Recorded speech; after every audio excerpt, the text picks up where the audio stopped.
shadow was a Lamanite who chopped off Laban's head, stole his sword and nicked his clothes and left him there for dead.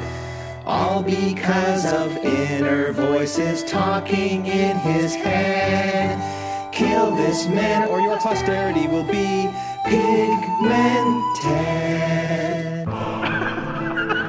This is Infants on Thrones, the philosophies of men mingled with humor. We are the core.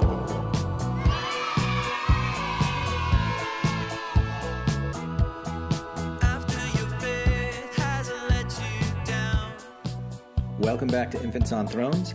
I'm Glenn Ostland, and today is the second reading of Shadow the Lamanite. If you want to attend live readings, they happen on Wednesday nights at the Community of Christ Chapel in Mesa, Arizona, between 6:30 p.m. and, 8 usually. So if you want to come and join in on the conversation, please, we'd love to have you. And with no further ado, this is Shadow the Lamanite, Part 2. All right. Thanks for coming out tonight. Smaller numbers and driving them away. I don't even have Matt here. He's going to hear it from me. So, Shadow the Lamanite, Part 2. So, Craig and Lauren and Hillary, you were both here. Larry, this is your first, and you didn't listen to the Part 1. You listened to what we did at the Sunstone thing. So Hillary, maybe I'm going to pick on you to catch Larry up on where we are. What do we do? What is this all about? Shadow. What? Shadow's the Lamanite. Shadow the Lamanite. Glenn has done his first session, and he actually started it by asking those in the audience that were here live what do they think of when they hear Book of Mormon. I think it was just asking for a reaction. Yeah, I just wanted to kind of get a conversation started, kind of like now. And people shared, and then Glenn did some introductory remarks, and then he started the reading. And I think it started off with goodly parents, right? That's the first chapter. But it did some other things like the introduction, the title page, and some other things explaining kind of, this is a book of that I'm reinterpreting the Book of Mormon, the messages in the Book of Mormon, and kind of what they mean to me in a more modern setting as a very intentional fiction and satire. But one that I hope is a gentle satire and that is exploring some interesting, hopefully profound issues that they are to me, and that will stimulate some discussion. That's what I like the conversation that comes, and I'll ask Lauren, what did you get out of that first one? And I'll just ask that. First thing I ask, are we recording? Yeah. Yes. Totally recording. Well, I got out of it, trying to find the words for it. I didn't get what I needed out of the Book of Mormon when I was younger. In your interpretation, I got something out of it.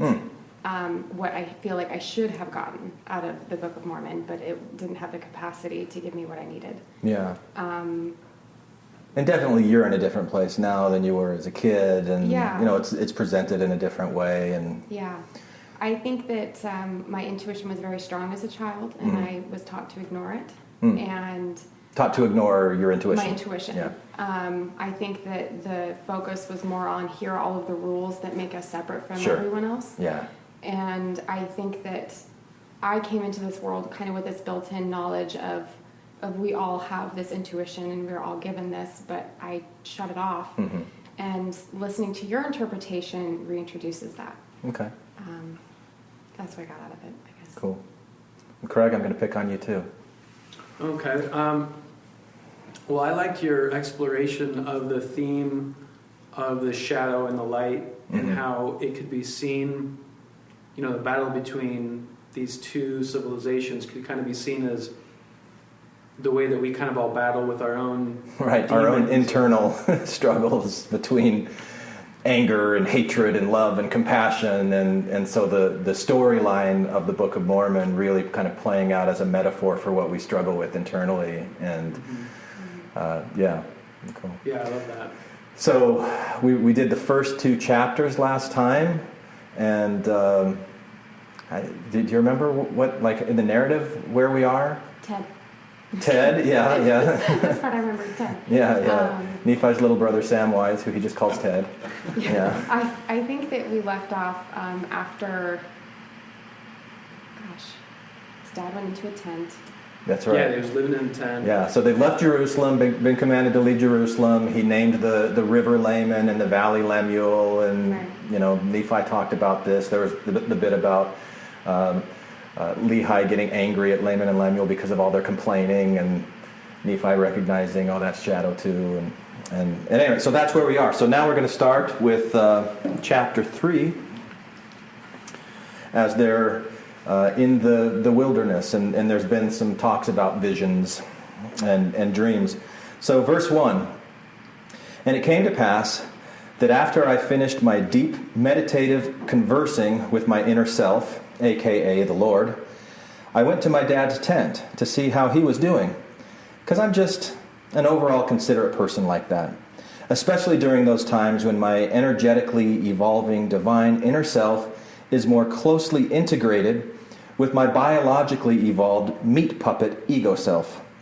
That integration is often called integrity. It's that whole to thine own self be true thing that someday a guy named Shakespeare, the son of Shakespeare, will write about in one of his plays, So Prophesy I. Verse 2, and no sooner had I stepped into the tent than Dad said, look, son, I dreamed another dream, and I really think you and your brothers are supposed to go back to Jerusalem. Verse 3, because this guy named Laban, remember him? He used to come over for wings and game night. Remember that one night when he absolutely clobbered us all in a game of Settlers of Canaan? He was hoarding all the stone and the sheep and wouldn't trade any of his resources no matter how much wood or wheat or anything else we offered. Pretty ruthless, right? So yeah, anyway, that Laban guy, he has these brass plates, see? These records that contain all our sacred stories and lineages and language and culture and... Hang on a second, Nephi. Have I told you how important books are? Because they're super important. Like if someone ever asked you, how important are they? You could just reply, super. Books can change your life, son, for real, like this one. Get it? But really, do you get it? Verse 4. So anyway, I dreamed that you need to go back to Jerusalem with your brothers and get these brass plates, or all of your kids are going to forget who they are and be lost in darkness. Verse 5. And I'm telling you this because I already asked Laman and Lemuel about going back, and they, surprise, surprise, just complained about it like crazy. They think I'm nuts, that I've lost touch on reality. But I haven't lost touch on reality. I simply have woken up to an awareness that a God that I can barely even conceive of is telling me through my very own dreams to go back to the place he just told us to leave from to try to get these valuable brass plates from a powerful, wealthy, ruthless hoarder guy named Laban who commands a veritable army of servants that fulfill his every little whim. But we have God on our side, and he can supposedly move mountains, so what's so nuts about that? Verse 6. So what do you say, son? Will you go? Will you? You're the good one, remember. I'll bump up your allowance, and I'll even throw in a hug. Dad was not much of a hugger. Verse 7. And I said, Dad, you had me at dream to dream, because I know that the Lord won't command us to do anything unless he has already a really good reason why he commanded us to do that thing that he commanded us to do, and that he must surely have prepared a way for us to accomplish the thing he commanded us to accomplish, which we can totally accomplish if we will only just accomplish the thing that he commanded us to accomplish. Or at least that we can learn something unexpected from the experience of trying to accomplish the thing that he commanded us to accomplish, even if it doesn't turn out quite like we expected that it would. Because sometimes he commands us just to test us, which is part of the way he prepares for us to accomplish the thing we weren't able to accomplish in the way we expected, but still accomplished in a different way. So basically, if we just trust, then there's no reason to not trust, Because how can we both trust and not trust at the same time? It just doesn't make sense. So yeah, sure, I'll go and I'll do the thing the Lord commands, which is what again?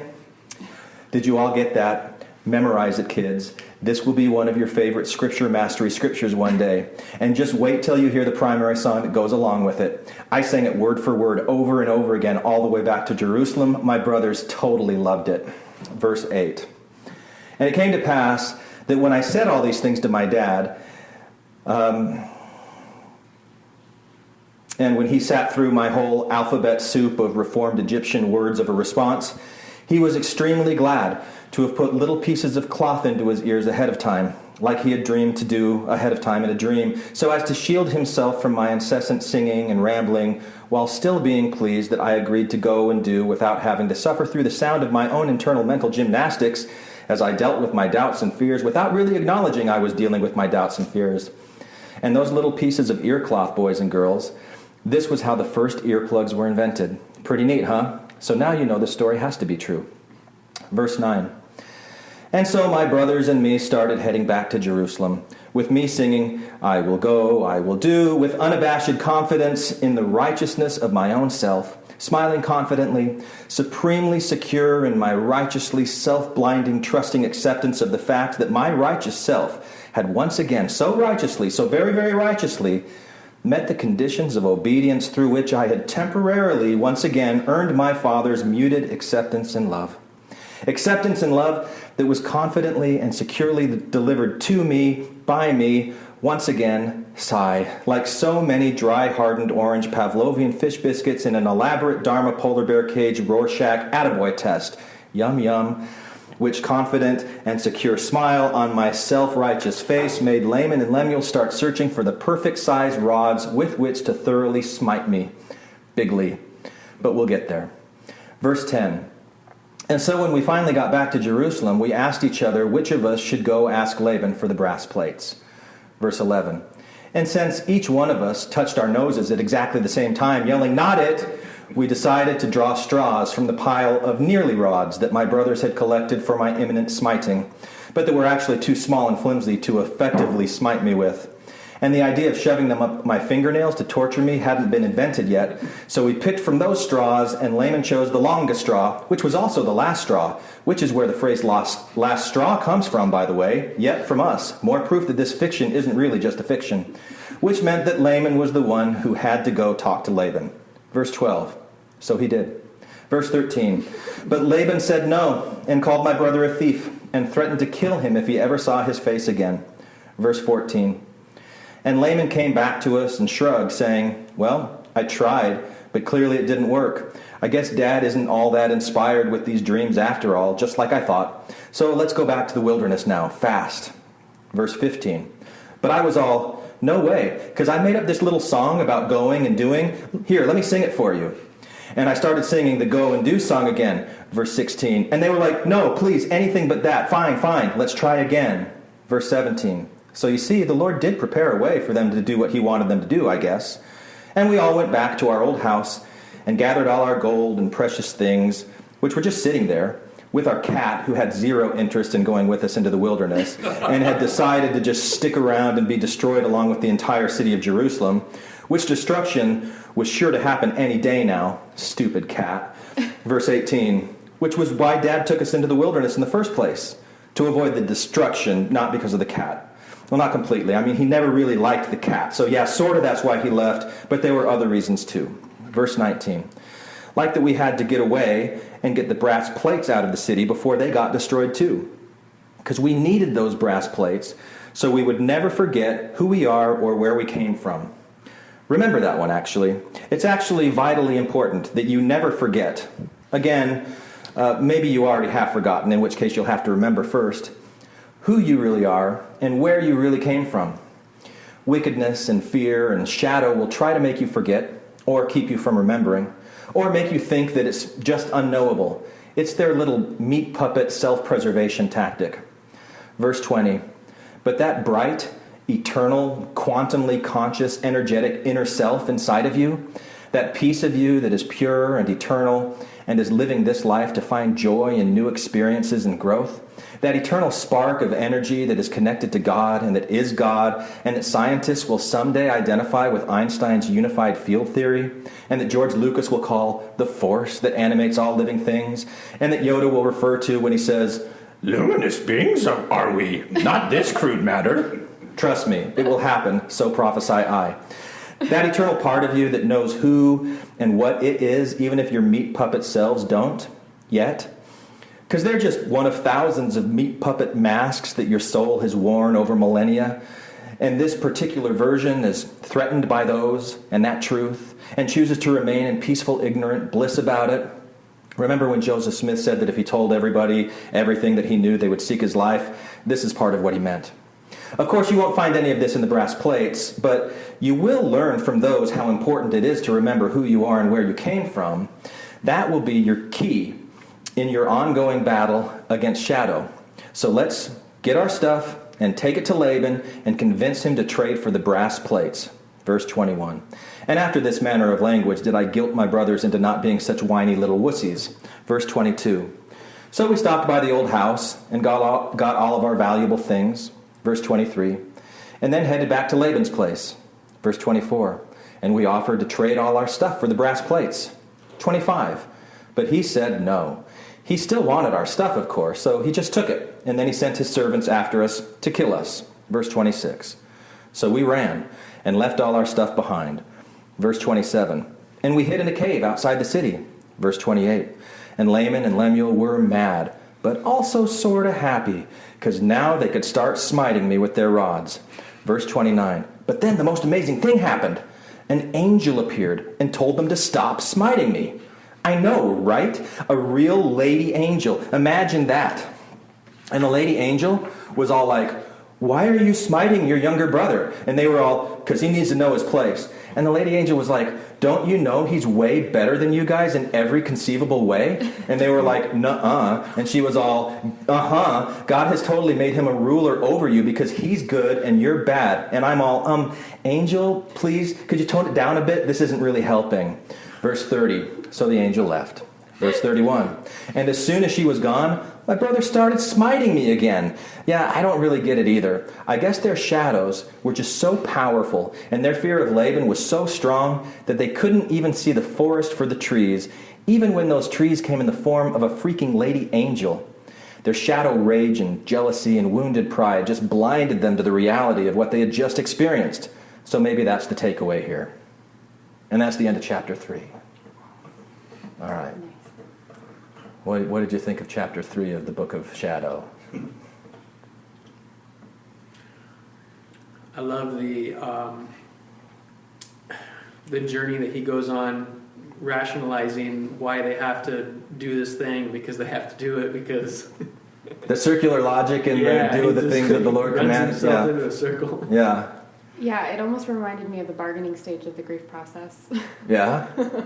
I'm not that familiar with the bargaining stage of the grief process. Well, like you're saying, just rationalizing and just trying to find a way to make it work. Yeah. And to make it make sense. And I thought it was funny too because he's trying to make sense of something that doesn't make sense. And oftentimes we, if you lead with your head and not your heart, you're trying to rationalize everything, and oftentimes the truth isn't something that seems very rational. And I think that that's something that we're taught in church a lot is just that like God is available to do these really giant, miraculous, strange things, and he works in strange, miraculous ways. But I think that sometimes you get stuck in obedience instead of listening to your divine guidance. And I was hearing him just ignoring his intuition and obeying. Mm-hmm. But maybe that's just my current issues popping up. I don't know. But that's what I heard. Okay. I liked it. Okay. Well, it's kind of the safe way to go, right? If you're in a system and there's somebody to follow and you just do whatever they say and kind of rationalize it afterwards, then there's some level of safety that you'll feel. So you're thinking that Nephi in this case was just kind of like blindly obedient to things that he didn't feel like. Well, Because oh jeez.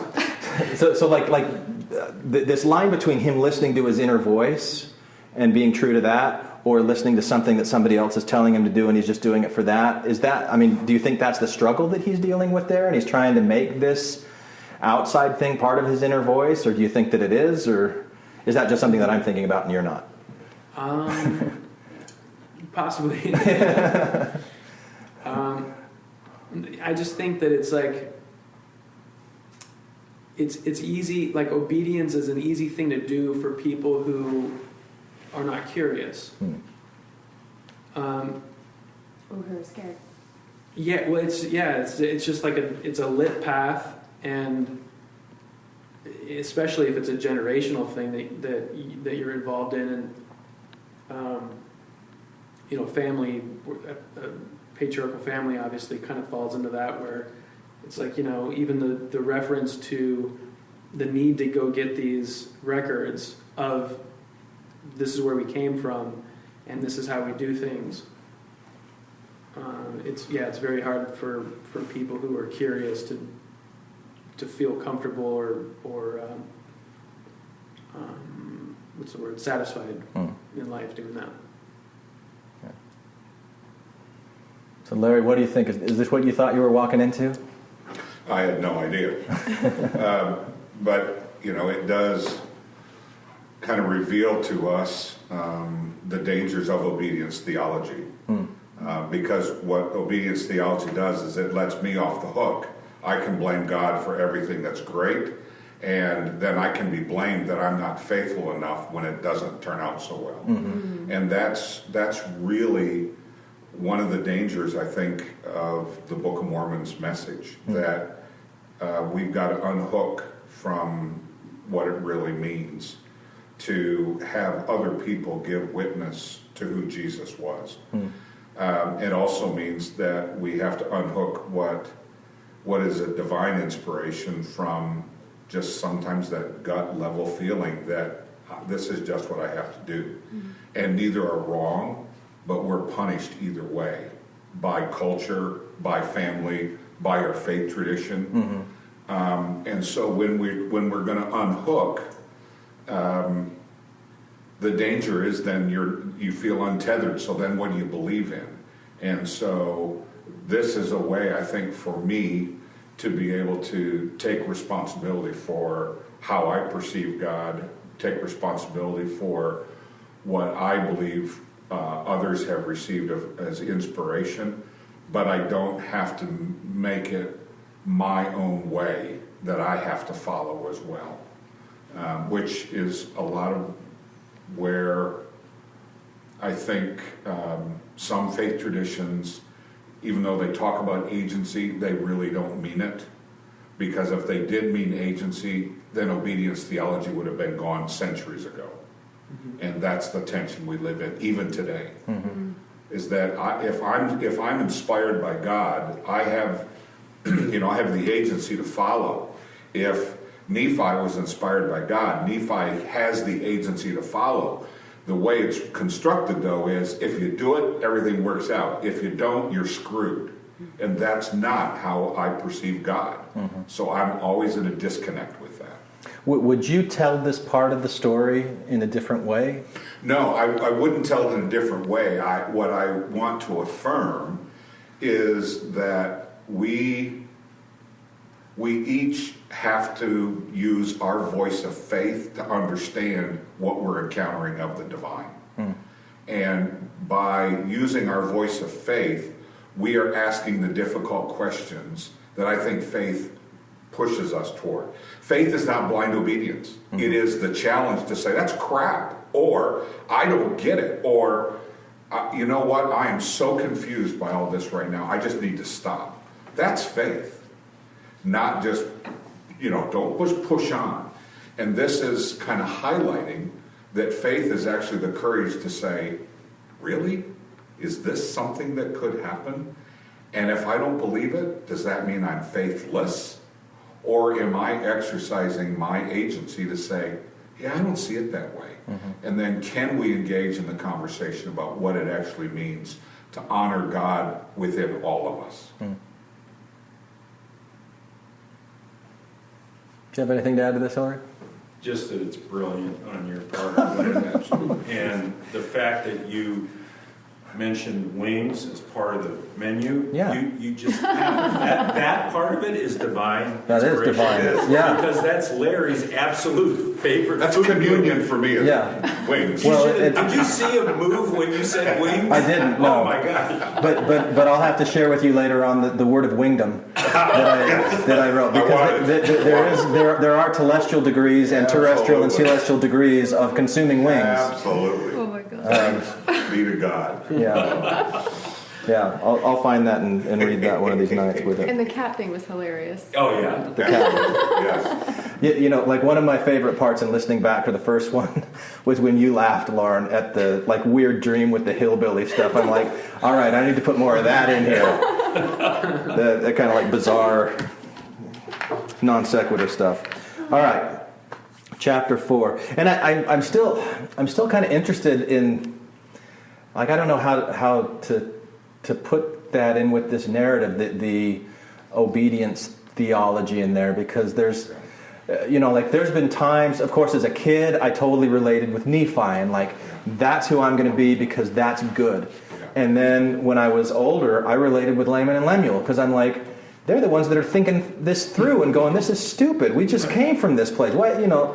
And so like now I'm like, well, where am I in that thing? Because I see the shortcomings of the Laman and Lemuel just rejecting everything. I see the shortcomings of the Nephi blind, Pollyanna, hopeful, just anything's good. And even if it isn't good, well, then I'll find a way to spin it in mental gymnastic to make it good. I'm still trying to locate myself in that. And So one of the tensions that obedience theology presents for us in the 21st century, I believe, is that if we throw it all out, then are we essentially saying that our choices don't have consequences? Mm-hmm. I think exactly is the opposite. yeah, That in the 21st century way of looking at any of these passages, we are saying our choices, the decisions we make, they have consequences. But they're not consequences in which God or the divine or anyone would cut off a relationship with us. But there are going to be consequences to the choices we make.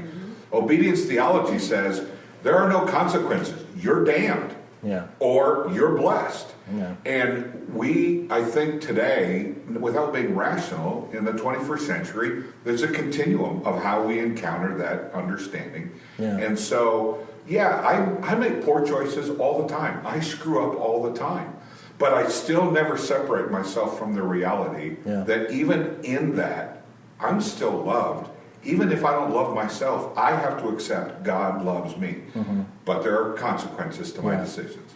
Doesn't mean I'm damned, but it just means, you know what? There's something I'm going to have to answer for. yeah. And the what you said about God's not going to cut you off. Yeah. I don't know how clear it is, but the way that I'm conceiving of God as I'm writing this thing isn't that there's like a God out there up in the heavens kind of thing, but more like inside of us at a really deep level, and trying to synthesize it with all this quantum science, unified field theory stuff, where if there is this eternal energy that's the source of all things, that we're kind of connected to at a very, very deep quantum level. It's not that is withdrawing from us. It's our own egos that are blocking us from being able to hear it, recognize it, trust it. And that's kind of a main conflict that I have going through. And that's really what shadow is. Shadow is that part of our biology that keeps us safe. It protects us. It's our amygdala, our fight or flight response. It's part of our mortal, biological, evolved protection, but it can also be that thing that blocks us from connecting inward. So is it enough for us to accept that sometimes it's a mystery? Always that a mystery. We don't have to explain it all. Yes, right. And so if we say it's a mystery, if we believe in a divine being resident within us, it is not, we can't be cut off from that. Yeah. We can choose to block it, but being cut off, if it's truly within us. It's like blood is always in me, but I don't see it unless what happens, I've got an injury or those kind of things. Right. So maybe this whole notion of just saying that it's a mystery, and also to be able to say, you know what? What's going on in my head? Yeah. Sometimes isn't even what's coming out of my mouth, right. but it's working for me. Yeah. And I've got to be okay with that. I used to think that that was a cop-out, the mystery thing, but the fact that we can't even explain consciousness, Right. like that itself is a mystery. So Yeah. it's not really. And I'm glad you brought up consciousness, because to me that's like that razor blade line that you either make a choice where you say this quantum energy that nobody is going to deny that is part of our makeup at a subatomic level. But the question is it conscious or not? And the default assumption is, well, we can't prove that it is, so we're going to say it's not. Yeah. And then, well, okay, but why? What if you assume that it is? And explore that for a little bit. And so it's kind of that question of consciousness that I'm trying to play with a little bit in here too, and still not totally on the fence. So I like the consciousness side of it better. And I was having this conversation with my wife the other night about a related issue, but she's saying, it sounds like what you're saying is you're just like making the choice to be on that side of the fence, the choice to believe instead of, not to believe. And I said, yeah, I've been on both sides of the fence. And now I can very clearly say how I feel. Do I feel like I'm living a life full of meaning and purpose when I'm denying all of these things and saying, I don't know, so I don't know, But if I go, well, maybe, and I can put a hope on that, and then what does that do for me? How does that make me feel as I'm living my life? I'm like, okay, it feels better that way. And I can still do it with looking at it as a mystery and having the humility that I don't know if there's really consciousness or not at that, quantum level. But when I'm exploring it and playing around, it's sure a lot more fun on this side. I enjoy it, but I have fun on the other side too. So, and there's not just two sides. Anyway, all right, chapter 4. This is when we get Laban. We're gonna get through this. All right, verse 1. So I said, come on, guys, let's go back and get those plates. We have God and lady angels on our side, right? Of course we'll get what God sent us here to get, because that's the whole go and do thing I told you about earlier. So fear not, have faith, which is basically two different ways of saying the same thing. Verse 2, because remember Moses? He beat Pharaoh, right? See? Verse 3. So we can beat Laban, right? Verse 4. But this just made Laman and Lemuel even more angry at me. I know, sort of one-dimensional characters here, right? But that's sort of the point, because they represent shadow. And that's sort of what shadow does. Verse 5. So they hid outside the city walls while I snuck in, and it was night. Verse 6. And I took some deep breaths to tune out all the noise and just follow my instincts, trusting that they would guide me where I needed to go. Because remember, I'm a metaphor too, especially right now, where I'm symbolizing the need we all have to faithfully trust our inner voice. Verse 7. And as I was walking around, lo and behold, there was a man laying on the ground, and he was drunk and unconscious. Verse 8. And lo and behold, it was, wait for it, Laban. Verse 9. So I drew his sword from his sheath. Because isn't that the sort of thing you just do when you come across a drunk, unconscious man? You kill them and go through their stuff, right? Because that's total moral and ethical thing to do. Okay, so maybe I'm more of a complex and nuanced metaphor than my brothers. Verse 10. But all joking aside, my instinctual inner self told me to kill Laban. Dangerous territory here. Even my shadow was afraid. Of course, shadow is always afraid, which might make shadow the most complex, nuanced, well-rounded metaphor in this whole story. But look, shadow isn't always bad. Shadow gives us valuable information, like, don't kill this drunk, unconscious, defenseless person, because you don't want to become the kind of guy who just goes around killing drunk, unconscious, defenseless people. That's important for me to know about myself. So, see, at its very core, Shadow's main job is to protect us. And in this case, it was telling me not to become a cold-blooded murderer. And nor should you. Nor should you. Verse 11. But my true inner voice said, look, you tried to do this the nice, peaceful way multiple times. If you just take the plates while he's drunk and leave the city with them, this guy's going to come after you and kill you. He's tried it before. And remember how important it is to remember who you are and where you come from? Do you want your posterity to forget that and to fall into destruction? I mean, spoiler alert, it's definitely going to happen anyway. But do you want that to be on your head because you didn't face your fears and hearken unto your inner voice and do the right thing that seems so wrong and will be a thing that mars even this story for as long as it exists? Verse 12, and my true inner voice said, kill him. And my shadow self said, no. Verse 13, and my true inner voice said, murder is never good. But there are worse things than physical death, like entire generations of people being lost, like they are today, when these words will be read and heard by dozens and dozens of people, magically transmitted through space and time in a digital format you cannot even imagine in the 1820s, or 600 BC for that matter, whenever you think that this thing is initially being written.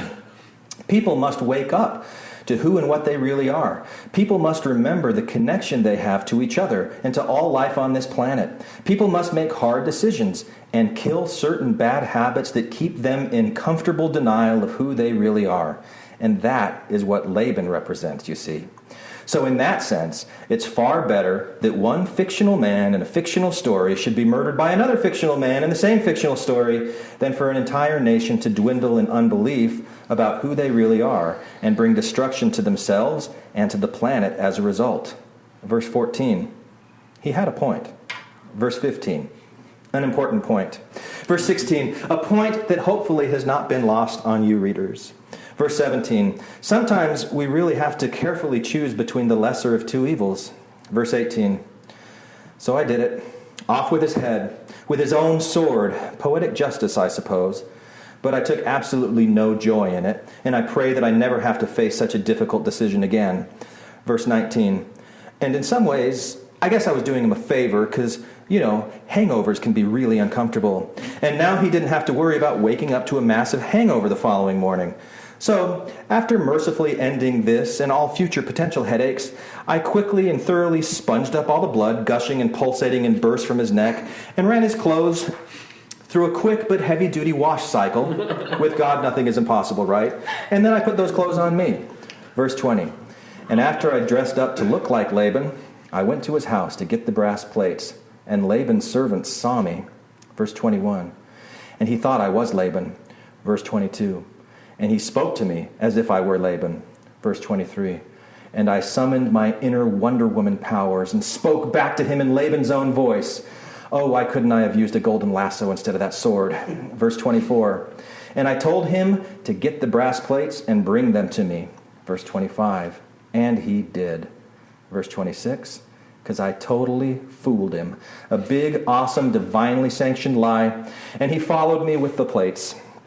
Verse 27, and he talked the entire time as if I were Laban. And honestly, if I hadn't been so traumatized by chopping off that dude's head and then dressing up in his clothes and speaking with his voice, I might have found this kind of fun and amusing. But I didn't. Not at all. Verse 28, and when my brothers saw me, with Laban's servant behind me, they freaked out, also thinking I was Laban, and that I was coming to kill them. Verse 29, but I yelled at them in my own voice, dear brethren, for it beest I, verily even thine own brother, whom thou callest Nephi. Yeah, I know, we talked kind of weird and clunky back then, even in a panic. But thankfully they heard me and stopped running. Verse 30, but Laban's servant, dude, that guy was scared, even more than when Justin Timberlake will someday start crying after getting punked by Ashton Kutcher on MTV, so prophesy I. And the servant of Laban turned and started to run. Verse 31, but thankfully my inner Wonder Woman was still with me, because I just reached out and grabbed him by the collar and held him a few inches off the ground while his legs spun beneath him like a bad guy from a Scooby-Doo cartoon.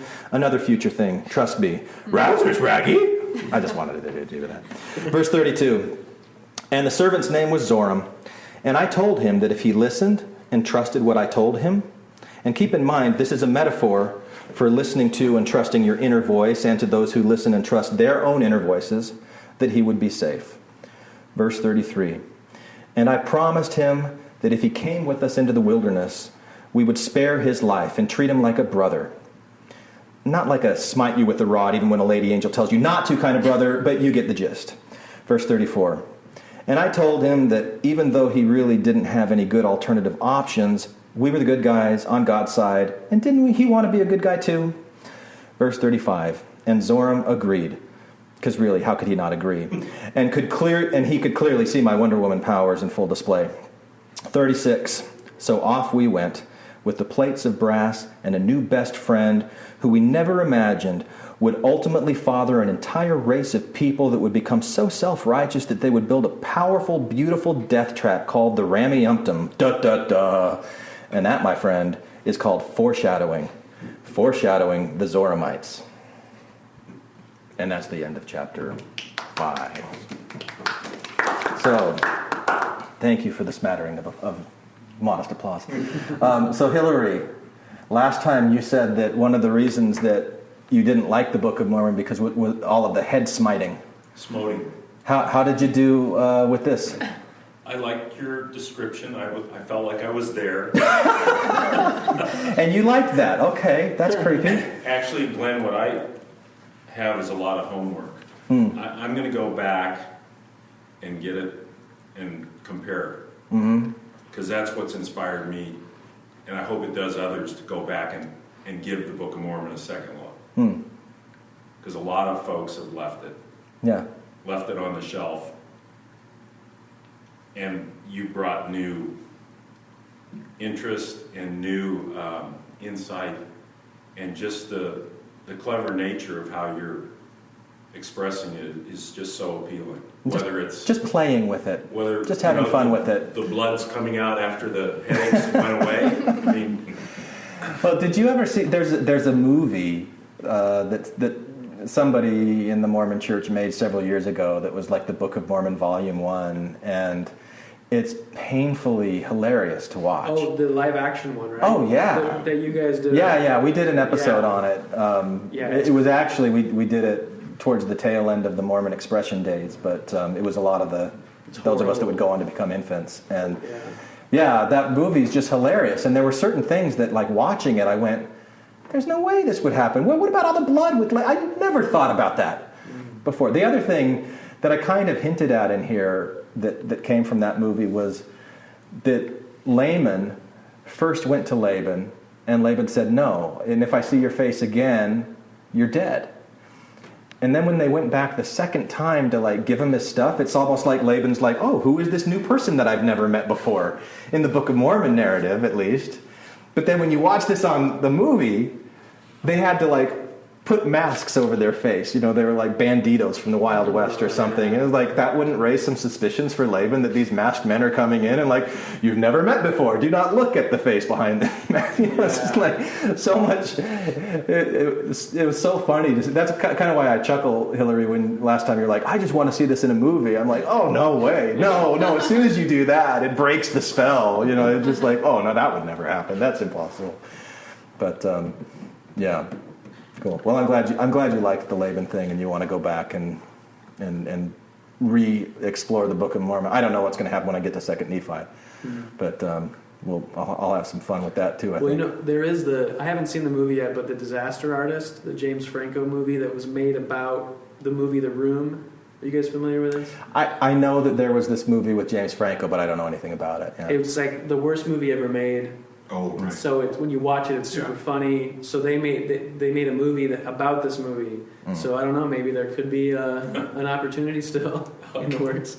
Could be. Yeah. I'll have to wait for my James Franco to come around and the Mormon James Franco. I noticed your Scooby and your Yoda are pretty similar. Oh, really? Maybe you should try narrating this in Yoda's voice or something. Oh my gosh, that would get old so fast. That would get old so fast. I mean, they already talked funny in the Book of Mormon, and Yoda talks funny. Why not? That's right. Yeah. It could be a match. Yeah. Yeah. All right. And any final things or recommendations, suggestions for future chapters or way to approach it, or anything in this one that you thought, maybe that should be a little bit different? Because remember, I'm writing this, so like part of the reason I'm doing this is to get feedback, so that helps me through the writing process with it. I think it's brilliant. I think it's fascinating. I notice a lot of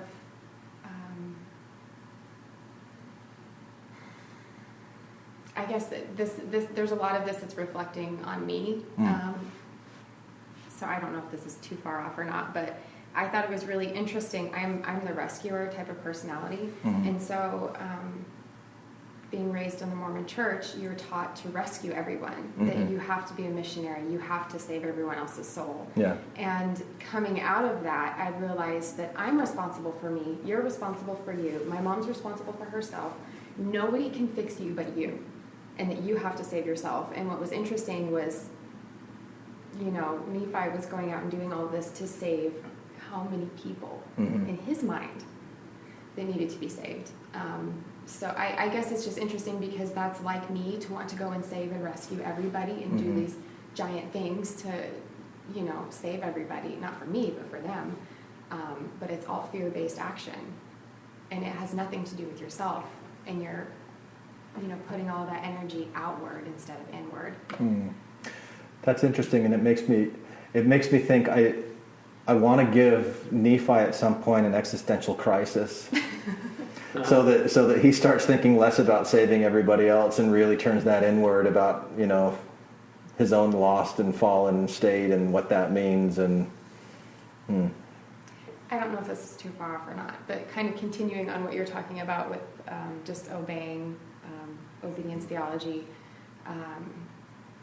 I personally have had to come to the realization that I am a soul here having a human experience. And my human experiences can either further my soul's growth or can hinder my soul's growth.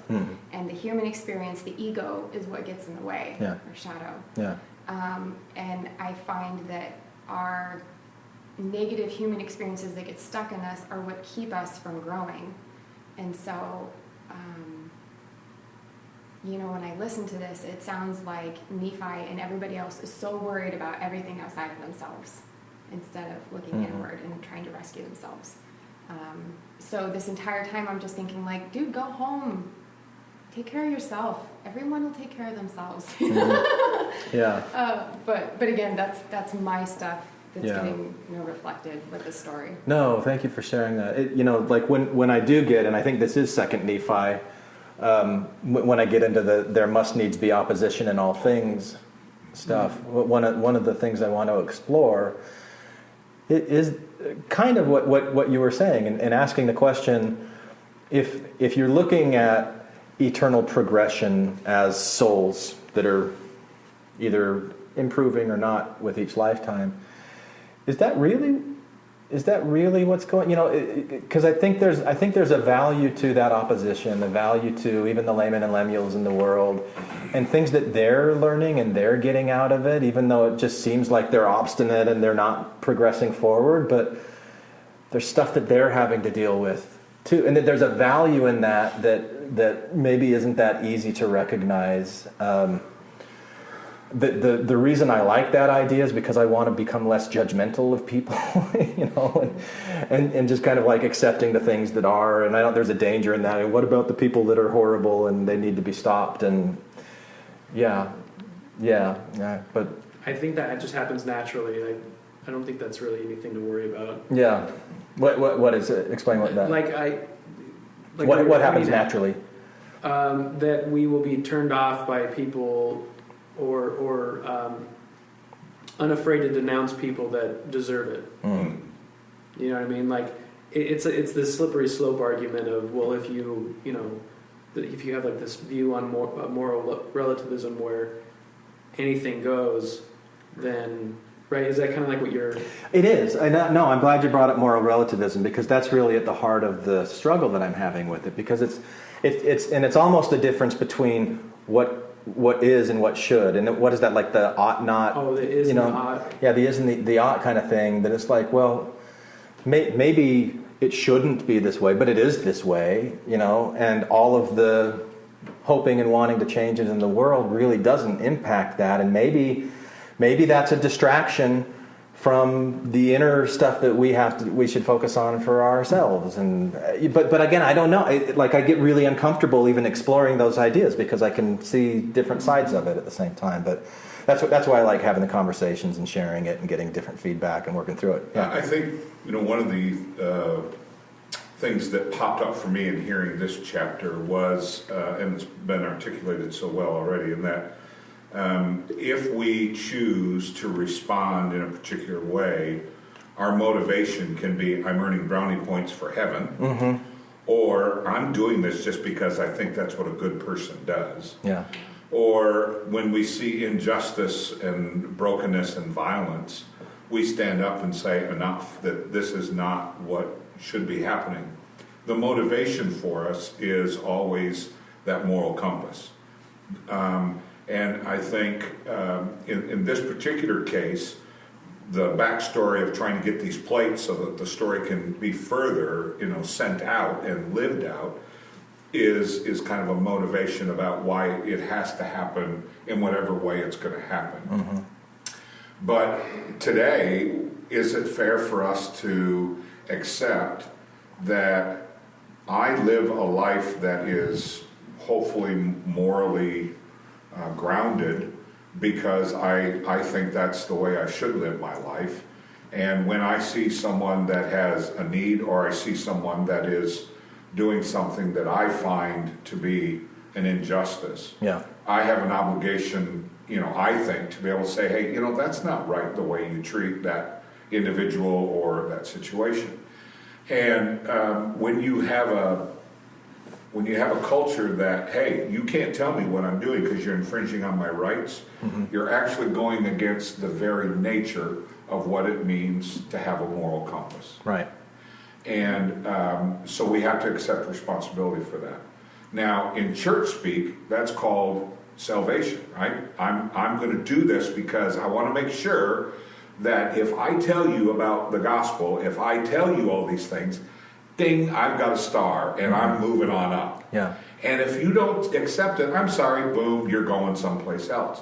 That's not what I think we want to be about. Right.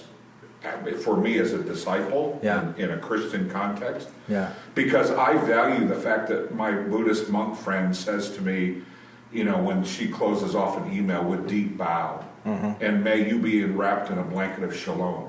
She gets something that a lot of folks don't get, and that is to respect that our grounding is a grounding that is beyond ourselves, and it's not trying to earn our way anyway. It's being respectful and honoring the thing that compels us.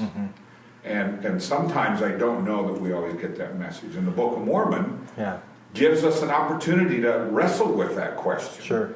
But in the end, it's kind of left with, well, if you would have been better, your life would have been better. And that, to me, is the problem. Yeah, I see it as a problem, too. And, like you talked about brownie points, you're like dinging a star. Yeah. And that's kind of why I put the thing in there about, like, Nephi responding to his dad's, like seeking approval from his dad. Sure. That doesn't come. And, like that your parents put these conditions on you that if you do this, then you'll get the love, you'll get that. And that is kind of a problem when that's the primary motivation. It's a very surface level reason for doing something, but at the same time very important to your psyche and to your mental health too. Yeah. But how damaging and scarring when that's what is put into your brain that motivates you to do stuff, is always seeking the approval of authority figures and that. I had a question for you, Larry, and what you were talking about. How do you interpret the story of Jesus with the crucifixion? He's being beaten, he got the thorns on his head, he's nailed to a cross. At any time, he could have stretched out his hand and just smote them and stopped it from happening, but he let it happen, and his message at the end was, forgive them, they don't know what they do. Right. So like when we're in the face of injustice, whether it's to us or to not, or to others, like to follow that example of Christ in that story would be a very passive kind of approach that I don't think a lot of people are comfortable with. But so how do you deal with that? Yeah, so that's one of the moral dilemmas of the 21st century, because Jesus lived in a time when individual rights didn't exist. And Jesus was crucified because of the power of Rome to be able to say, you know what, this is what we're going to do, this is how we're going to keep people in line, and if you don't like it, oh well, we're going to do this. Jesus, I believe, is sending the example over and over and over again. You're going to have stuff happen in life, and how you choose to respond to it is what you're going to be grounded in. Right. And in this case, you know what? Rome is going to do this, whether or not I want it to. And I don't buy the theology that Jesus had to do this in order for God to prove, I win in the end. I don't buy that theology. What I do buy is this understanding that Jesus said, look, this is going to happen. I'm going to go through it. And in the end, my disciples are going to see that no matter what happens with them, they're still not going to be alone. And I don't care if it's 5 years later or 500 years later, this is something that's going to happen in life, and I'm not going to leave you alone, but I'm going to die this earthly death. And that's the part we don't understand, because it makes no sense to me that we don't celebrate, as a Christian, why we don't celebrate the fact that the tomb is empty. We always, it seems in modern day Christianity, they're clinging to the cross, which is Rome's symbol. And what we're called to embrace is it's empty, and God found the way all the way through it. And, you know, Jesus, when he appears later, he didn't come out totally healed. He still had scars.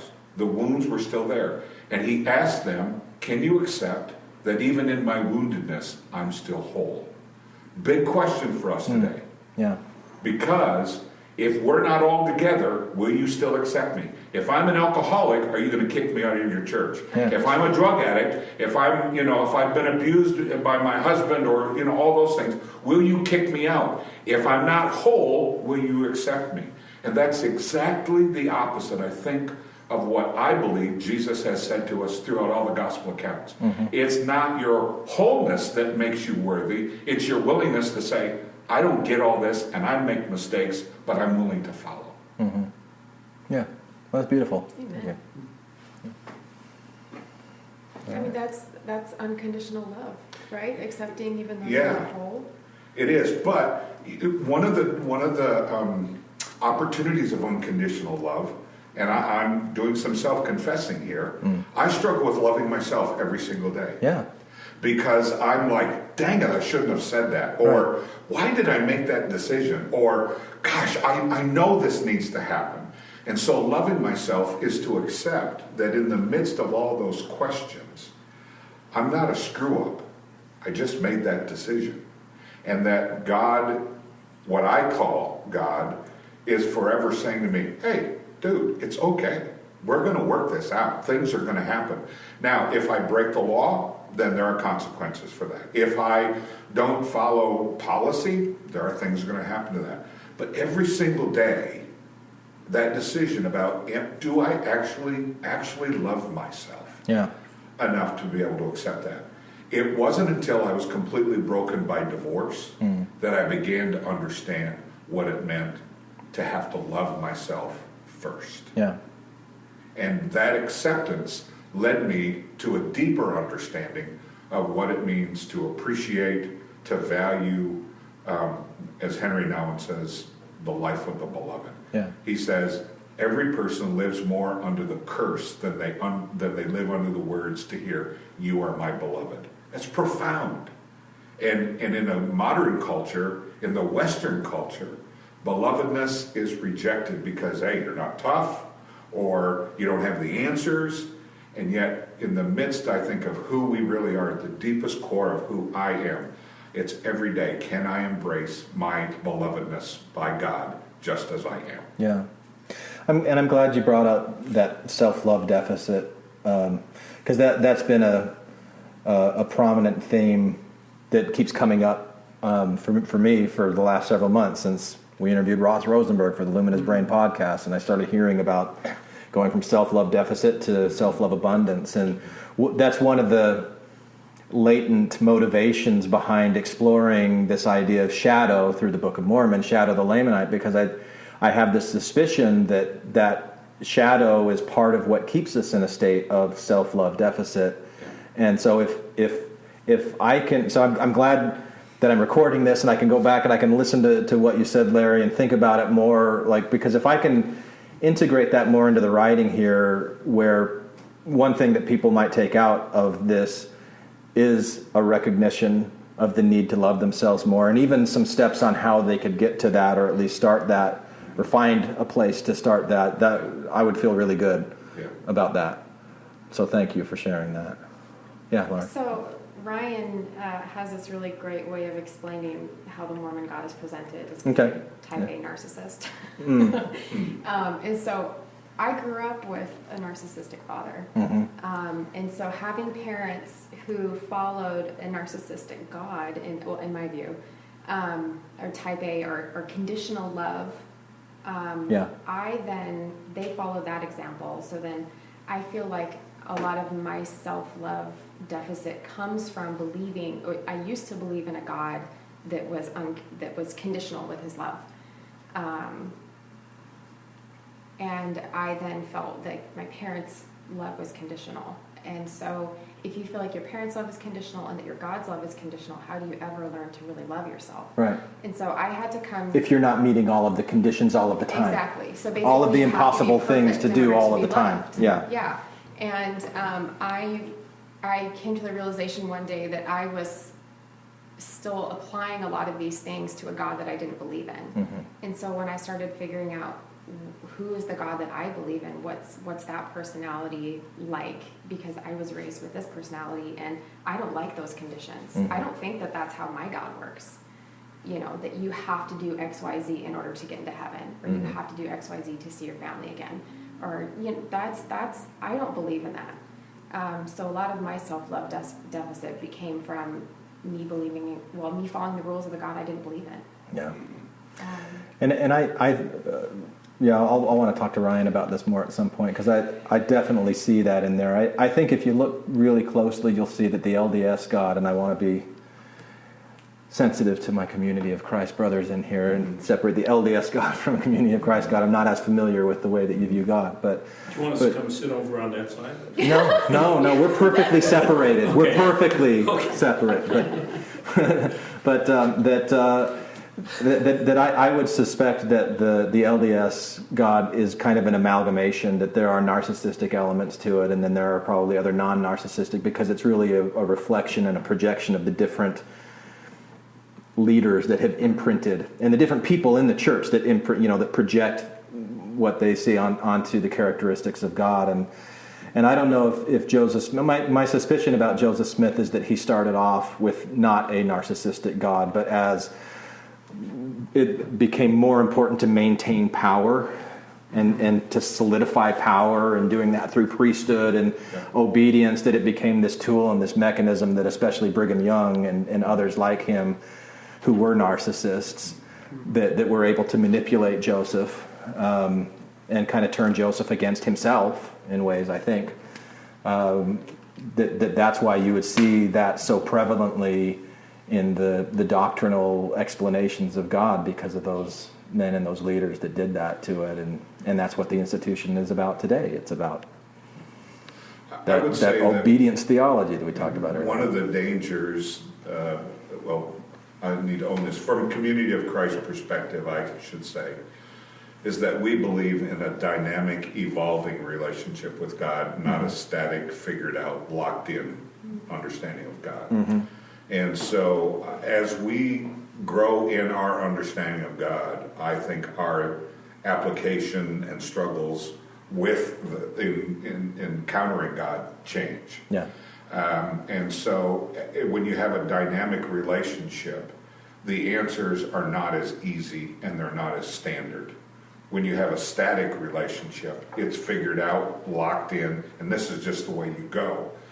And it's more difficult to have a dynamic, and I would say intimate relationship with God in that regard. Now, for those traditions that do not, have that kind of background, they've got a way that works for them. And even those traditions that are outside the stream of Christianity, their understanding of divinity, kind of unfolds and works for them.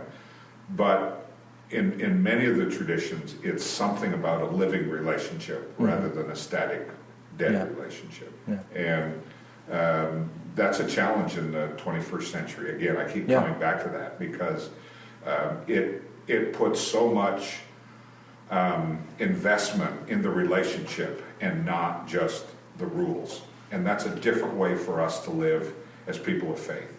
We live in relationship and in principle rather than in rules. And for many folks in in the Western world, the rules just don't make sense and apply. Which is where part of what your story is saying is that these are the rules they were living under, and we're trying to interpret those rules in a way that makes sense for us. And no matter what we do, there are rules that don't make sense for us. Mm-hmm. Okay. All right, thank you guys for coming out and being part of this. We'll do chapters, I don't know, maybe the next couple are kind of short, but we do get into Lehi's dream, which I have a lot of fun with the fruit of the tree of life, which for the first time, maybe like a week or two ago, I went, oh wait, the fruit of the tree of life is the joy of living life. Oh, yeah, okay. So foreshadowing, that's what's coming up in future chapters. So again, thank you very much for coming out.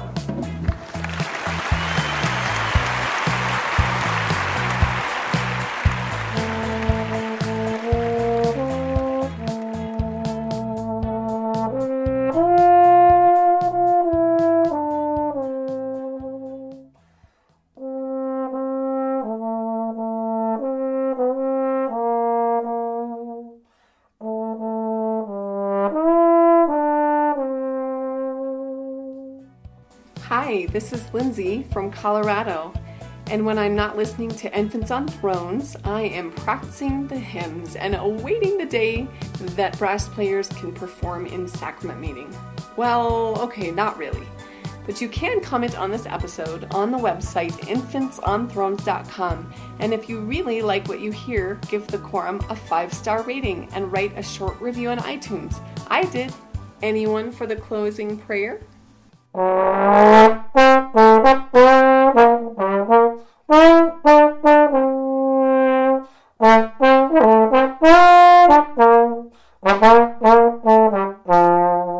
Thank you for listening to Infants on Thrones.